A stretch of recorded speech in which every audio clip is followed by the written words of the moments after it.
துரதிர்ஷ்டவசமாக ஓர் எறும்பால் கடிக்கப்பட்ட ஒருவன் எதிர்பாராத விதமாக ஒரு சூப்பர் சக்தியை பெறுகிறான். அவனால் பின்னோக்கி சுவரில் ஏறவும் கார்களை தூக்கவும் முடிகிறது. இன்னும் ஆச்சரியமாக, அவன் சிறுநீர் கழித்தவுடன் கழிப்பறையை வெட்டுக்கிளியாக மாற்றுகிறான். இன்னொரு பக்கம் இந்த குண்டானவன் இன்னும் விசித்திரமானவன். அவன் தன் உடலில் தெள்ளுப்பூச்சியின் மரபணுவை செலுத்துகிறான்.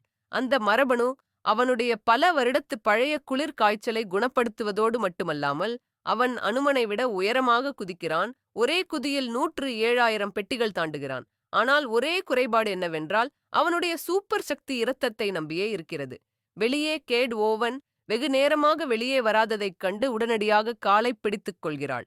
எப்பி வந்தவுடன் குண்டானவன் ஒரு பெரிய குதி குதித்து தப்பித்து விடுகிறான்.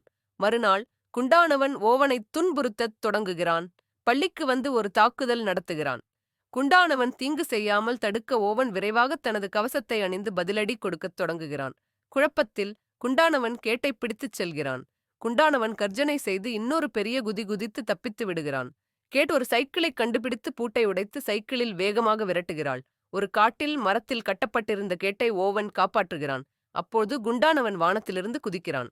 பின்னர் ஒரு பாதுகாப்பு உந்துதல் மூலம் ஓவனை பல கிலோமீட்டர் தூரத்திற்கு தள்ளிவிடுகிறான். இருவரும் ஒருவரையொருவர் பார்த்து மரணப்போர் செய்ய தயாராகும் போது அந்த குறும்புக்கார கேட் தந்திரமாக பின்னால் இருந்து குண்டானவனின் இரத்தக் குழாயை பிடுங்கி விடுகிறாள். இரத்தமில்லாமல் போனதால் குண்டானவனின் பலம் 50% குறைகிறது. ஓவன் சந்தர்ப்பத்தை பயன்படுத்தி ஒரு குத்துவிட்டு அவனை ஒரு சிறிய குகைக்குள் தள்ளுகிறான். கடைசியாக ஒரு லேசான தள்ளு மூலம் குண்டானவனை தூக்கி குகைக்குள் வீசுகிறான். இறுதியில் நீதி வெல்கிறது.